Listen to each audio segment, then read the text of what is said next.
सुनाओ। यानी पहले अपनी आंख को बंद करो, अपने मुख को बंद करो, ये दोनों उंगली कानों में डाल करके ये कानों को बंद कर लो और ऊंचे से ऊंचा ध्यान दे करके उस आवाज को सुनने की कोशिश करो। प्रेमी भाई बहनों, जब आप अपने कानों को बंद करके और ऊंचा ध्यान दे करके गौर से सुनोगे तो आपको ऐसा अनुभव होगा कि कहीं सीटी जैसी आवाज हमारे कानों में बज रही।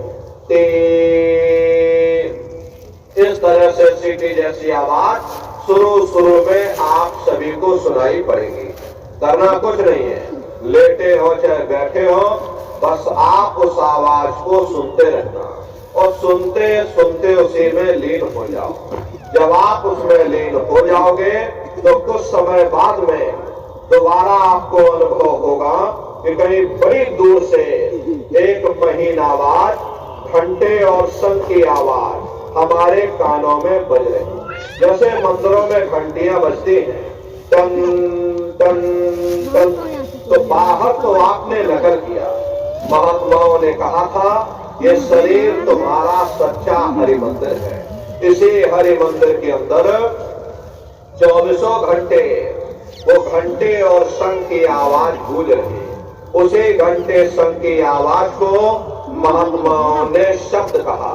अरे आपकी धर्म पुस्तकों में लिखा है कि पोथी पढ़ पढ़ जग मुआ, पंडित भया न कोई, पढ़ाई अक्षर प्रेम का, पढ़े सो पंडित हुए। दुनिया वाले कहते हैं कि 2.5 अक्षर का मतलब प्रेम है। अरे प्रेम नहीं है, प्रेम में तो मात्रा लगेगी। यहाँ पर जिस 2.5 अक्षर का वर्णन उन महात्माओं ने किया है वो है शब्द शा, आदा, बा और दा। उसी शब्द को महात्माओं ने नाम कहा। कलयुग जोग न यज्ञ न ज्ञाना, एक आधार नाम गुण गाना। कलयुग में न योग है, न यज्ञ है, न ये ज्ञान है, तो कलयुग में क्या है? कलयुग केवल नाम आधारा, सुमेर सुमेर नर उतर ही पारा। कलयुग में केवल नाम का आधार है। वो नाम तुम्हारे अंदर 24 घंटे गूंज रहा है। तो उसी घंटे शंख की आवाज को महात्माओं ने शब्द या नाम कहा। उसी घंटे शंख की आवाज को मुसलमान फकीरों ने कलमा कहा। उसी घंटे शंख की आवाज को ईसा मसीह साहब ने वर्ण या लागत कहकर याद किया। उसी घंटे शंख की आवाज को गुरु नानक साहब ने अनहद वाणी कहकर याद किया। चीन में जो महात्मा हुए उन्होंने इसको ताओ कहकर याद किया और हिंदू महात्माओं ने इसे देववाणी, आकाशवाणी कहकर याद किया। उन अलग अलग महात्माओं ने अपनी अपनी भाषा में हम लोगों को समझाने की कोशिश की है कि भाई वो घंटे शंख की आवाज तुम्हारे सबके अंदर गूंज रही है, वो आपको सुनाई पड़ेगी। लेकिन शुरुआती समय में आपको ऐसा मालूम पड़ेगा कि कहीं बड़ी दूर पर घंटियां बज रही, टन टन टन, लेकिन सुनाई हरे को पड़ेगी। प्रेमी भाई बहनों, जब घंटे और शंख की आवाज आपको सुनाई पड़ने लग जाए तब आप सीटी की आवाज को छोड़ देना और घंटे शंख की आवाज को पकड़ लेना, उसको आप सुनने लग जाना। जब आप उसको सुनने लग जाओगे तो वो आवाज धीरे धीरे बढ़ना शुरू होगी और बढ़ते बढ़ते इस कदर बढ़ेगी कि आपके रोम रोम में घंटे और शंख की आवाज गूंजने लग जाएगी। बड़ी घनघोर आवाज होती है, बड़ी मधुर वो आवाज होती है। ये दुनिया के गाने, दुनिया के संगीत आप लोग सुनते हो, उस रूहानी संगीत के सामने ये दुनिया के संगीत कुछ नहीं है। जब आप उस रूहानी संगीत को सुनोगे इतना भारी आनंद आपके ऊपर छा जाएगा, इतनी खुशी आपको होगी, ऐसा नशा आपके ऊपर चढ़ जाएगा कि आप सारी दुनिया को भूल जाओगे। अरे शंकर भगवान को वही नशा चढ़ा था। शंकर भगवान कोई गांजा भांग नहीं पीते थे, ये तो हमने आपने शंकर भगवान को भी बदनाम कर दिया कि शंकर भगवान गांजा भांग पीते थे तो चलो हम भी गांजा भांग पिएंगे। लेकिन है नर नारियों, शंकर भगवान ने कभी गांजा भांग नहीं पिया। शंकर भगवान जिस नशे में लीन रहते थे वो नाम का नशा था, वो ध्यान का नशा था, वो भक्ति का नशा था। जब आप उस आवाज को सुनोगे तो आपको भी वो नशा चढ़ जाएगा, क्योंकि उस आवाज में चुंबक है। जब आप उस आवाज को सुनोगे तो वो आवाज आपको अपनी ओर खींचेगी, और जब खिंचाव होगा तो जीवात्मा का फैला हुआ प्रकाश इन 9 दरवाजों से सिमटने लगेगा। अब ये 9 दरवाजे कौन कौन से हैं? देखो प्रेमी भाई बहनों, अच्छी तरह से समझिएगा, ये बहुत बड़ा विज्ञान है। दुनिया का विज्ञान जब समाप्त हो जाएगा तो ये विज्ञान प्रारंभ होगा। तो 9 दरवाजे कौन कौन से हैं? 2 आंख, 2 कान, 2 नाक के सुराख, 1 मुंह और 2 मलमूत्र का रास्ता, ये शरीर के 9 दरवाजे हैं। सबसे पहला दरवाजा गुदा चक्र आता है। गुदा चक्र में गणेश जी वास करते हैं। गणेश जी वहां के मालिक हैं। ये 4 दल का कवल है। यहाँ पर पृथ्वी तत्व पाया जाता है। उसके ऊपर इंद्रिय चक्र आता है। इंद्रिय चक्र में ब्रह्मा जी वास करते हैं। ब्रह्मा जी वहां के मालिक हैं। ये 6 दल का कवल है। यहाँ पर जल तत्व पाया जाता है। उसके ऊपर ये नाभि चक्र आता है। नाभि चक्र में विष्णु जी वास करते हैं। विष्णु जी यहाँ के मालिक हैं। ये 8 दल का कवल है। यहाँ पर अग्नि तत्व पाया जाता है। उसके ऊपर ये हृदय चक्र आता है। हृदय चक्र में शिव जी वास करते हैं। शिव जी यहाँ के मालिक हैं। ये 12 दल का कवल है। यहाँ पर वायु तत्व पाया जाता है। अरे वास तो ऊपरी मंडलों में, ऊपरी लोकों में करते हैं, लेकिन उनका प्रकाश, उनकी किरणें इन चक्रों पर पड़ती है। उसके ऊपर एक कंठ चक्र आता है। यहाँ पर आद्या महाशक्ति की किरणें पड़ती हैं। ये 16 दल का कवल है। और आप सबसे ऊपर, तुम्हारी जीवात्मा सबसे ऊपर दोनों आंखों के मध्य भाग में बैठी है, जहाँ पर देवियां बिंदी लगाती हैं और पुरुष जहाँ पर टीका लगाते हैं। ये बिंदी और टीका यहाँ पर हम लोग इसीलिए लगाते हैं क्योंकि यहीं पर हमारी जीवात्मा बैठी है, उसका श्रृंगार किया जाता है। ये 10वां द्वार है जहाँ पर तुम्हारी जीवात्मा बैठी हुई। इसी 10वें दरवाजे पर बैठ करके जीवात्मा अपने प्रकाश को 9 दरवाजों में फैलाती है, जिससे आपका ये शरीर चलता है, आपके हाथ और आपके पांव चलते हैं। जब आप लोग भजन करोगे और घंटे संग की आवाज को सुनोगे तो उस आवाज में चुंबक है। वो आवाज आपको अपनी ओर खींचेगी, और जब खिंचाव होगा तो जीवात्मा का फैला हुआ प्रकाश इन 9 दरवाजों से सिमट करके यही 10वें दरवाजे पर एकाग्र हो जाएगा। और जैसे ये जीवात्मा यहाँ पर इकट्ठी हुई, तुरंत शब्द जीवात्मा को खींच करके इस शरीर से बाहर कर देगा। फिर आप अपनी आंखों से देखिएगा कि हमारा शरीर ये है, हम ये करें। आप अपने शरीर से अलग हो जाओगे। जैसे चिड़िया होती है, चिड़िया घोंसले से निकल करके आसमानों की उड़ान भरती है और शाम को फिर अपने घोंसले में आ जाती है। ऐसे ही तुम्हारी जीवात्मा इस शरीर रूपी घोंसले से निकल करके आसमानों की उड़ान भरेगी, ब्रह्मांडों की सैर करेगी, देवी देवताओं के दर्शन करेगी, राम और कृष्ण के दर्शन करेगी, और घूम करके फिर अपने शरीर रूपी घोंसले में वापस चली आएगी। प्रेमी भाई बहनों, ये ब्रह्मा विष्णु महादेव जिनकी सारी दुनिया पूजा करती है, प्रेमी भाई बहनों, ये ब्रह्मा विष्णु महादेव जिनकी आप सभी लोग पूजा करते हो, लेकिन कभी आपने विचार नहीं किया पर जिनकी हम लोग पूजा कर रहे, आखिर ये लोग है कौन, ये कहाँ पर रहते हैं, ये क्या काम करते हैं, इनके माँ बाप कौन है, राम कौन है, कृष्ण कौन है, ईश्वर कौन है, ब्रह्म कौन है, परब्रह्म कौन है, ये लोग कहाँ पर रहते हैं। तो जरा संक्षिप्त में आप लोग शांति से बैठ करके सुनिएगा। ये आध्यात्म विज्ञान है, अच्छी तरह से आप लोग समझिएगा। कि आखिर ये लोग कौन हैं और ये कहां पर रहते हैं। प्रेमी भाई बहनों, जब आप भजन करोगे और घंटे संग की आवाज को पकड़ करके जब आप इस शरीर रूपी घोंसले से बाहर निकल जाओगे तो उसी घंटे संग की आवाज को पकड़कर तुम्हारी ये जीवात्मा ब्रह्मांडों की सैर करेगी। पलक झपकते यह जीवात्मा खरबों योजन ऊपर चली जाती है। ये सूरज चांद सितारों को पार करने के बाद सबसे पहले जो आपको लोक मिलेगा उसे महात्माओं ने शिवलोक कहा।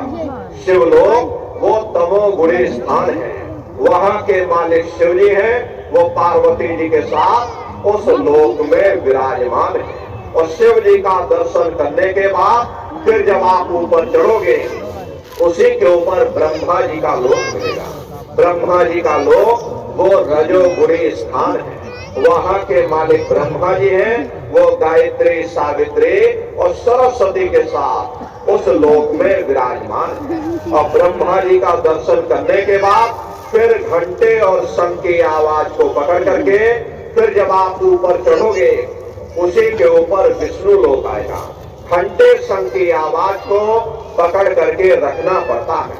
यदि आपने शब्द को छोड़ दिया तो सेकंड भर आपको नहीं लगेगा, धड़ाम से आप अपने शरीर में वापस लौट आओगे और इन बाहरी आंखों को खोल दोगे। इसीलिए शब्द को पकड़ करके रखना पड़ता है। तो ब्रह्मा जी का दर्शन करने के बाद फिर जब आप ऊपर चढ़ोगे उसी के ऊपर विष्णु लोक आएगा।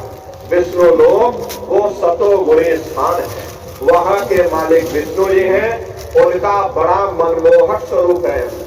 उनकी 4 भुजाएं हैं और चारों भुजाओं में शंख गदा पद्म और चक्र सुशोभित हैं। और आप क्षीर सागर में लक्ष्मी जी के साथ विराजमान हैं। ये तीनों देवता ब्रह्मा विष्णु और महादेव अपने अपने लोक में बैठ करके राज कर रहे हैं। एक रचयिता है जो जीवों को रचता है, एक पालनहार है जो जीवों को पालता है, और एक संहार करता है जो जीवों को नष्ट कर देता है। इनकी जो माता है वो आद्या महाशक्ति है। ब्रह्मा विष्णु महादेव लोक के ऊपर वो आद्या महाशक्ति का लोक आता है। और उसी लोक को पार करने के बाद सबसे पहले जो आपको देश मिलेगा उसे महात्माओं ने सहस्र दल कवल कहा। प्रेमी भाई बहनों, वो राजधानी है। ये ब्रह्मा विष्णु महादेव के जो लोक हैं उस राजधानी के अंतर्गत आने वाले जिले हैं। आप इस तरह से समझिए जैसे आपके उत्तर प्रदेश की राजधानी लखनऊ है, मथुरा आपका ये जिला है। इसी तरह प्रेमी भाई बहनों वो सहस्र दल कवल राजधानी है। राजधानी का जो मालिक है वो निरंजन भगवान है। ये ब्रह्मा विष्णु महादेव ये निरंजन भगवान के ही पुत्र हैं। और ये आद्या महाशक्ति ये निरंजन भगवान की अर्धांगिनी है। और निरंजन भगवान स्वयं तीनों लोकों के मालिक हैं। इन्हीं को दुनिया त्रिलोकीनाथ कहती है। ये वही निरंजन भगवान है जिन्होंने तपस्या करके वरदान के रूप में जीवात्माओं का भंडार उस मालिक से मांग लिया। ये वही निरंजन भगवान है। इन्हीं को त्रिलोकीनाथ कहा जाता है। हिंदू इन्हीं को परमात्मा कहते हैं, मुसलमान इन्हीं को खुदा कहते हैं, ईसाई इन्हीं को गॉड कहते हैं। घंटे और शंख की आवाज जो हर इंसान के अंदर गूंज रही वो आवाज इन्हीं के मुखार बिंद से हो रही है। निरंजन भगवान का जो स्वरूप है वो ज्योतिष स्वरूप है। 1000 बाती की अखंड ज्योति वहाँ पर बराबर जल रही। हम लोग यहाँ मंदिरों में ज्योत जलाते हैं, ये तो हम आप उसकी नकल करते हैं। महात्माओं ने आपको चिन्ह बता दिया कि भाई उनका ऐसा स्वरूप है, तो हम लोग यहाँ पर नकल करने लगे। इस ज्योति में तेल की जरूरत पड़ती है, बाती की जरूरत पड़ती है, लेकिन वो अखंड ज्योति वहाँ पर ऐसी जल रही जिसमें ना तेल की जरूरत है और ना बाती की जरूरत है। पलटू साहब ने जिक्र किया है कि उल्टा कुआं गगन में जिसमें जरे चिराग और जिसमें जरे चिराग, बिना रोगन बिन बाती और 6 ऋतु 12 मास जग रहे दिन राती, और सतगुर मिले जो होए ताहि की नजर में आवे, और बिन सतगुर नहीं कोई वाह को दर्शावे। वो अखंड ज्योति ऐसी है जिसे पूरा ब्रह्मांड प्रकाशवान हो रहा।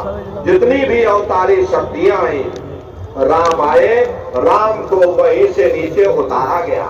इसीलिए उस देश को अयोध्या नगरी या कौशलपुर देश भी कहा गया। अरे गोस्वामी जी महाराज जब साधना करके वहां पहुंचे, तभी गोस्वामी जी महाराज ने रामचरितमानस में लिख दिया। क्या उन्होंने रामचरितमानस में लिखा? देखिए गोस्वामी जी महाराज लिखते हैं कि मोद्यो नैन कृष्यत में भयो, पुण्य चितवत कौशलपुर गयो। जब मैंने अपनी बाहर की आंख बंद की तो मेरी अंतर की आंख खुल गई, और मैं क्या देख रहा हूँ, मैं कौशलपुर देश में पहुंच गया। मोह विलोक राम मुस्काई, मुझे देख करके राम भगवान प्रसन्न हो गए। उन्होंने ऊपर जाने का मुझे रास्ता दे दिया। मैं ऊपर जा करके क्या देख रहा हूँ, उधर माज सुन अंडज राया, देखे बहु ब्रह्मांड निकाया, अति विचित्रता लोक अनेका, रचना अधिक एक ते एका। विचित्र विचित्र भाग के वहां पर लोग बने हुए, एक से बढ़कर एक सुंदर, सोने के वहां पर महल बने हुए जिनकी शोभा अवर्णीय है। प्रेमी भाई बहनों, वो असली अयोध्या नगरी है, वो राम भगवान का असली देश है। और जब आप साधना करके वहां पहुंचोगे और वहां की रचनाओं को अपनी दिव्य दृष्टि से देखोगे तो देखते रह जाओगे, ये क्या ईश्वर की लीला है, कैसे उसकी कारीगरी है, अनंत उसकी सत्ता है, अनंत ही उसका प्रकाश है। और उसी आनंद को पाकर के बड़े बड़े राजे महाराजाओं ने अपने राजकाज पर ठोकरें मार दी और जंगलों में जाकर के नंगे हो करके नाचने लगे। इतना आनंद, इतनी खुशी उन साधकों को होती है। मीराबाई को जब वो दौलत मिल गई, मीराबाई ने राजपाट छोड़ दिया और मीराबाई कहने लगी, मैं मिल जाए पाए पीओ अपना, तब मेरे पीर बुझानी, और मेरा तुरंत सत्य करवानी। प्रेमी भाई बहनों, करीब साहब को दौलत मिल गई और इन महात्माओं को जब दौलत मिल गई, उन्होंने भी यही किया। प्रेमी भाई बहनों, वो निरंजन भगवान वहां के हरि का दर्शन करने के बाद फिर तुम्हारी ये जीवात्मा दूसरे मंडल के शब्द को पकड़ करके दूसरे मंडल की चढ़ाई करेगी। क्या मतलब श्वेत को कहना, तुरंत को नाद धुन सुनना, और मंडल के द्वार भक्त बैठो और त्रिकुटी जाए कर लेना। उसी के ऊपर दूसरा देश आता है, जैसे महात्माओं ने त्रिकुटी देश कहा। वहाँ के जो मालिक है वो ब्रह्म, वही और माया की उत्पत्ति हुई। वहीं से तीन गुण, रजोगुण, तमोगुण, सतोगुण, तीनों गुणों की उत्पत्ति हुई। ये जो आपके वेदों की उत्पत्ति उसी स्थान से हुई। महात्मा कहते हैं कि त्रिकुटी महल में विद्या था, बरहर गरजे बजे लगा और लाल वरन सूरज उजियारा। वहां पर दो ध्वनि, बादलों की गर्जन और बदल की आवाज उस लोक में गूंजती रहती है। ब्रह्म का जो स्वरूप है लाल वरन सूरज उजियारा। ये सूरज कुछ नहीं है, ऐसे लाखों लाख सूर्य इकट्ठे करोगे तो वहां का एक सूर्य बनेगा। प्रेमी भाई बहनों, ब्रह्म का जो स्वरूप है वो सुबह के लाल सूर्य के समान है। इसीलिए जहाँ तक आपकी निगाह जाएगी ब्रह्म देश में चारों तरफ आपको लाल ही लाल नजर आएगा। महात्मा जब साधना करके वहां पहुंचे तभी महात्माओं ने लिख दिया, लाली मेरे लाल की और जितने को लाल, और लाली देखने में गई और मैं भी हो गई लाल। वहाँ का पूरा ब्रह्मांड लाल। जितने साधक वहाँ पहुंच जाते हैं उन सभी को योगेश्वर कहा जाता है। योगेश्वर भगवान श्री कृष्ण वहीं पर वास करते हैं। ये जो ब्रह्म देश है वो श्री कृष्ण भगवान का ही देश है और श्री कृष्ण भगवान वहीं पर रहते हैं। प्रेमी भाई बहनों, श्री कृष्ण भगवान का दर्शन करने के बाद फिर तुम्हारी जीवात्मा तीसरे मंडल के शब्द को पकड़ करके तीसरे मंडल की चढ़ाई करेगी। आगे पहुंची सुन झंकार, रंकार बोले सुनी पुकार, आगे श्रेष्ठ सुन है भाई, मान सरोवर बैठना है। उसी के ऊपर तीसरा देश आता है जिसे महात्माओं ने सुन देश कहा, उसी को रारंग देश कहा जाता, उसी को अक्षर और नेति कहा जाता। वहाँ के जो मालिक हैं वो रारंग पुरुष है, यानी कि पर ब्रह्म पुरुष है। वहाँ किंगरी और सारंगी दो धुनें उस लोक में गूंजती रहती है और पर ब्रह्म पुरुष का जो स्वरूप है वो पूर्णमासी के चंद्रमा के समान बड़ा ही मनमोहक स्वरूप है। इसी स्थान पर प्रेमी भाई बहनों एक बहुत बड़ा अमृत का सरोवर बना है जिसे महात्माओं ने मान सरोवर कहा। जब तुम्हारी ये जीवात्मा उस मान सरोवर में जाकर स्नान कर लेगी तो जन्म जन्मांतरों के तुम्हारे मैले पाप कर्म साफ हो जाएंगे। अरे यहाँ के पानी से तुम्हारे कर्मों की सफाई नहीं होने वाली है। ये बाहर का पानी तुम्हारे शरीर के मैल को धो सकता है, लेकिन जो पापों का मैल है, जो अंतःकरण में ये जो कर्मों की गंदगी आपने जमा कर रखी, वो जब साफ होगी जब आप तीसरे मंडल पर पहुंच करके उस गंगा में डुबकी लगाओगे। उसमें स्नान करने के बाद ये जीवात्मा हंस रूप हो जाती है। हंसन मेरे हंसा हो जाए, मेरे जो अमीर आहारा है। जीवात्मा का खुद का प्रकाश उस अमृत के सरोवर में स्नान करने के बाद 16 सूर्य के बराबर हो जाता। तो फिर यही जीवात्मा चौथे मंडल के शब्द को पकड़ करके चौथे मंडल की चढ़ाई करती है। दो पर्वत के संग निहारो, भंवर गुफा ते संत पुकारो। दो पर्वतों को पार करने के बाद वो बड़ा सुंदर देश आता है जिसे महात्माओं ने भंवर गुफा कहा। वहाँ के जो मालिक हैं वो सोहन पुरुष है।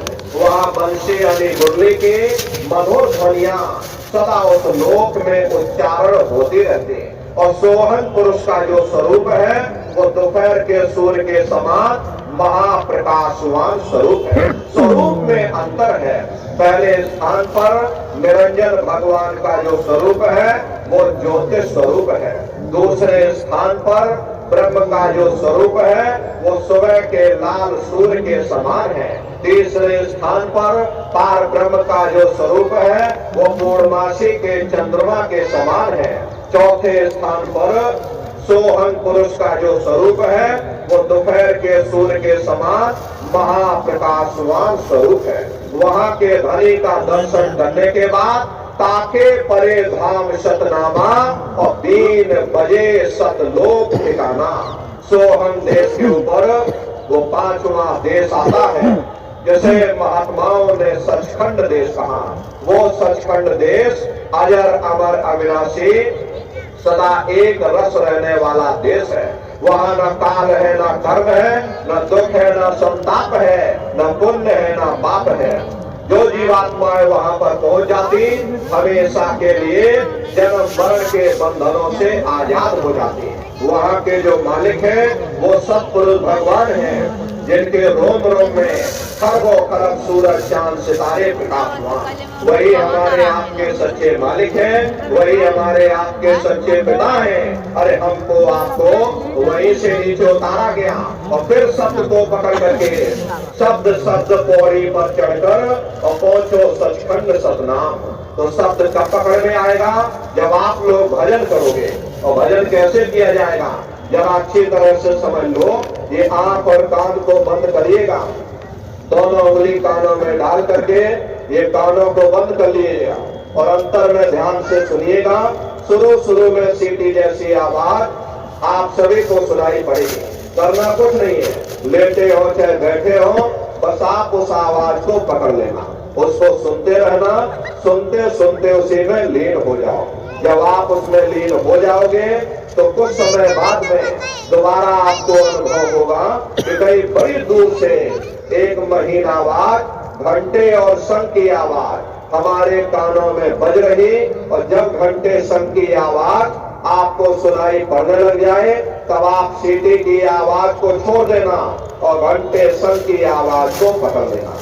एक बार प्रेमी भाई बहनों, आप उस आवाज को पकड़ोगे, वो आवाज आपको नहीं छोड़ेगी, खींच करके शरीर से आपको बाहर कर देंगे। तो रोज आना, रोज जाना, रोज ब्रह्मांडों की सैर करना, रोज देवी देवताओं के दर्शन करना, रोज राम और कृष्ण के दर्शन करना, और घूम करके फिर अपने शरीर रूपी घोंसले में वापस चले आना। फिर सुमरन, ध्यान और भजन, 3 क्रियाएं आपको बताई गई। रास्ता सच्चा है, आप करोगे, आपको अनुभव होगा, दिखाई भी पड़ेगा और सुनाई भी पड़ेगा, लेकिन नित्य नियम से करिएगा। नागा नहीं होना चाहिए। अरे आप शरीर को भोजन देते हो, सुबह दोपहर शाम रात खाते रहते हो, लेकिन कभी तुमने ये विचार नहीं किया ये जीवात्मा जो जन्म जन्मांतरों से भूखी प्यासी बैठी है, कभी अपनी जीवात्मा को तुमने भोजन नहीं दिया। और इसका भोजन शब्द है, इसका भोजन नाम है। अपना ये नियम बनाओ कि पहले हम अपनी जीवात्मा को भोजन देंगे, फिर अपने शरीर को भोजन देंगे।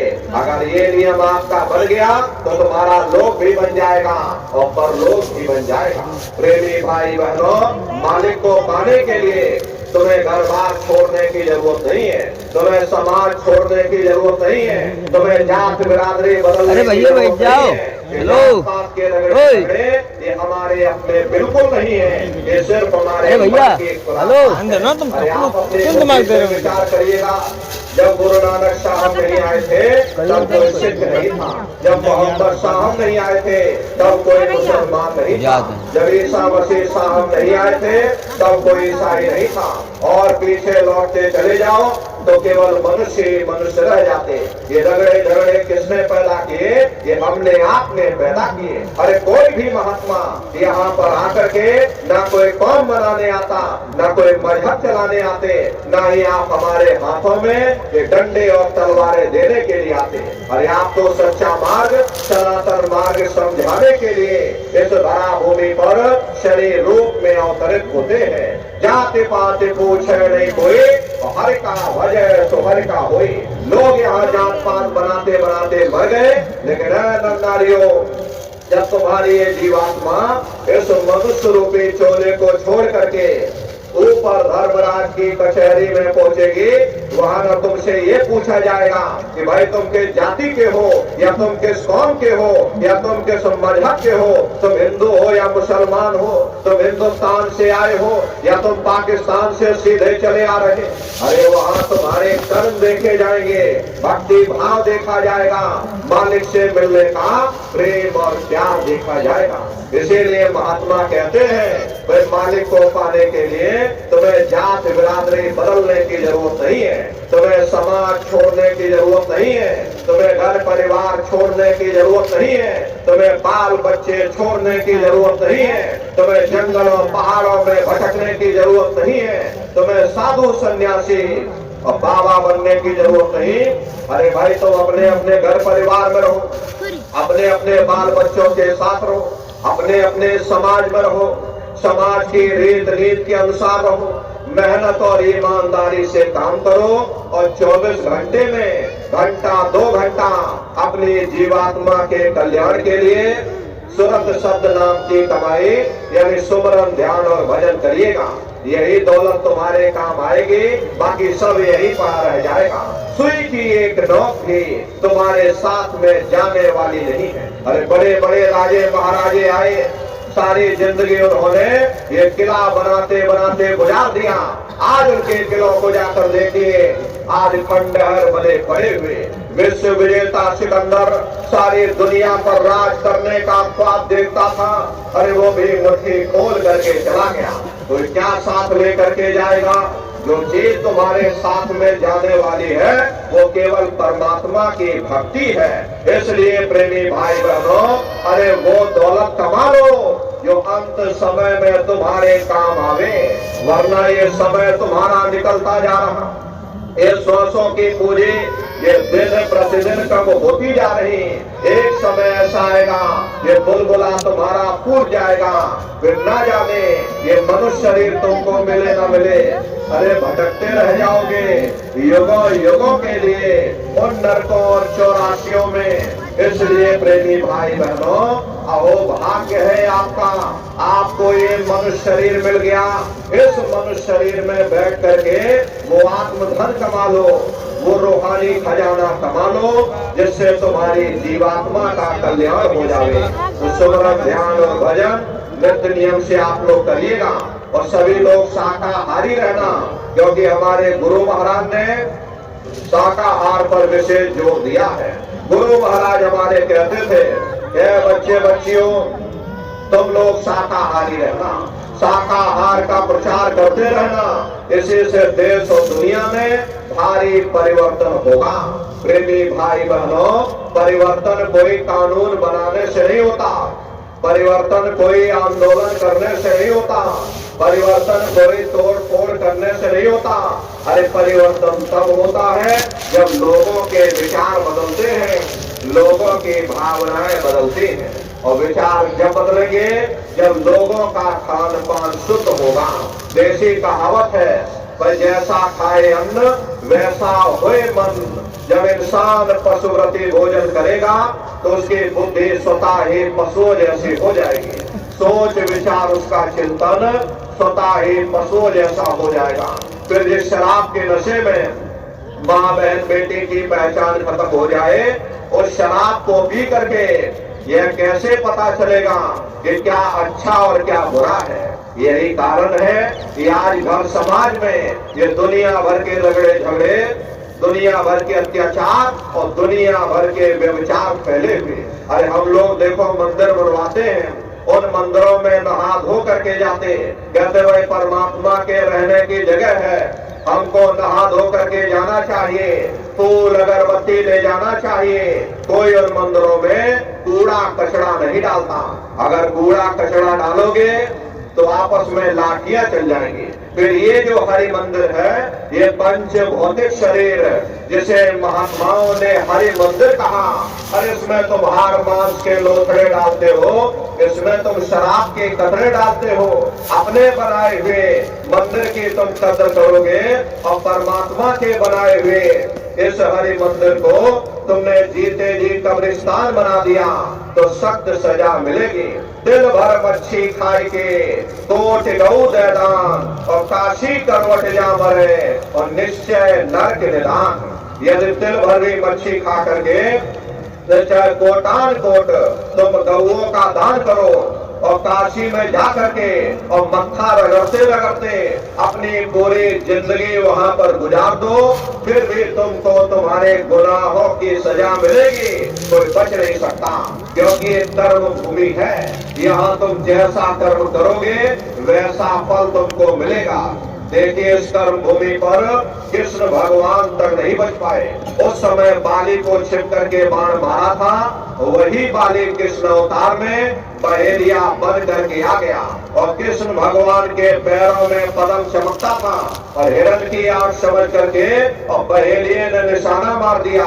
और जब पास में आकर के देखा कृष्ण भगवान थे, अफसोस करने लगे, लेकिन कृष्ण भगवान ने उसको समझाया कि भाई इसमें तुम्हारा कोई दोष नहीं, उस समय हमने तुमको मारा और आज तुमने हमको मार दिया, हमारा तुम्हारा अदला बदला पूरा हो गया। कर्म प्रधान विश्व रच राखा, जो जस करे सो तस फल चाखा। ये कर्मों का ऐसा देश है, यहाँ तुम जैसे बीज बोगे वैसे ही फसल काटोगे। इसलिए प्रेमी भाई बहनों, आपसे हमारी प्रार्थना है कि आप लोग शाकाहारी रहिएगा और शाकाहार का प्रचार अपने अपने क्षेत्रों में बराबर आप लोग करते रहिएगा। इसी से देश और दुनिया में भारी परिवर्तन होगा। इसलिए प्रेमी भाई बहनों, गुरु महाराज जो आदेश हम प्रेमी भाई बहनों को दे करके गए, शाकाहार का प्रचार आप लोग अपने अपने क्षेत्रों में बराबर आप लोग करिएगा। देखिए हम सभी प्रेमी भाई बहन अपने गुरु महाराज के जलाए हुए चिराग हैं। अगर एक चिराग एक एक गांव में पहुंच जाएगा, ये पूरा गांव प्रकाशवान हो जाएगा, ये पूरा समाज प्रकाशवान हो जाएगा। गुरु महाराज के संदेशों को जन जन के बीच में पहुंचाने की जिम्मेदारी हम सभी प्रेमी भाई बहनों की है।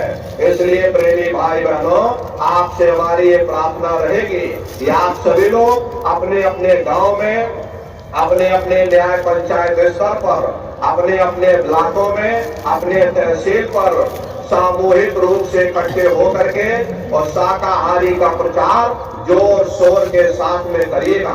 और देखिए प्रेमी भाई बहनों, अब ये होली का कार्यक्रम आप सभी प्रेमी भाई बहन तारीख नोट कर लीजिएगा।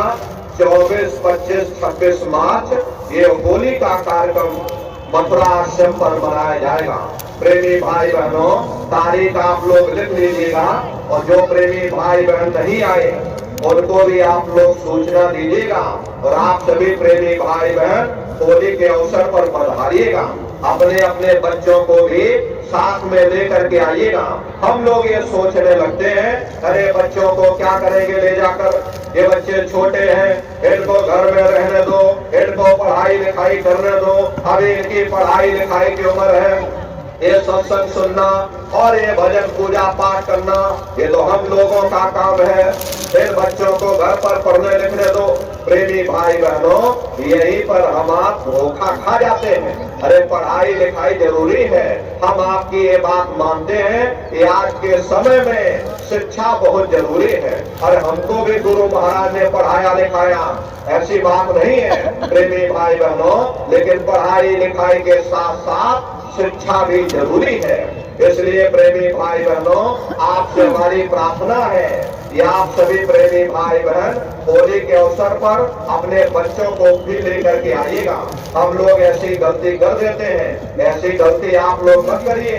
ये बच्चे भारत के भविष्य हैं और भविष्य को लेकर के आना, फिर भविष्य को संस्कार देना, बच्चों को संस्कार देना, ये समय की बहुत बड़ी मांग है प्रेमी भाई बहनों। इसलिए अपने बच्चों को बराबर आप लोग लाते ले जाते रहिएगा। इनको शाकाहारी के प्रचार में भेजो, इनको सत्संग में लेकर के आओ। अब ये छोटे छोटे बच्चे जब शाकाहारी का प्रचार करेंगे कि मांस खाना बुरी बात, शराब पीना बुरी बात, अरे बच्चों के अंदर भी संस्कार पड़ेंगे, ये बच्चे भी इन व्यसनों से दूर रहेंगे। इसलिए हमारी आपसे प्रार्थना है, अपने बच्चों को भी बराबर अपने साथ अपने दरबार में लाते ले जाते रहिएगा। ये होली का कार्यक्रम 24, 25, 26 मार्च ये 3 दिवसीय होली का कार्यक्रम होगा। आप सभी प्रेमी भाई बहन जोर शोर के साथ में इसका प्रचार करिएगा। और प्रत्येक सत्संगी प्रेमी भाई बहन आपकी ये जिम्मेदारी है कि होली के अवसर पर 5-5 नए प्रेमियों को आप सभी लोग लेकर के आइएगा। होली के पावन पर्व पर आप सभी प्रेमी भाई बहन सब परिवार सादर आमंत्रित हैं, आप लोग पधारिएगा। इसी के साथ अब हम अपनी वाणी को ग्रहण देते हैं। देखो प्रेमी भाई बहनों, हमारे पूज्य दादा गुरु महाराज का ये पावन पुनीत भंडारे का कार्यक्रम है। प्रेमी भाई बहनों, पूजन का कार्यक्रम चालू हो गया है। बारी बारी से आप लोग मंदिर में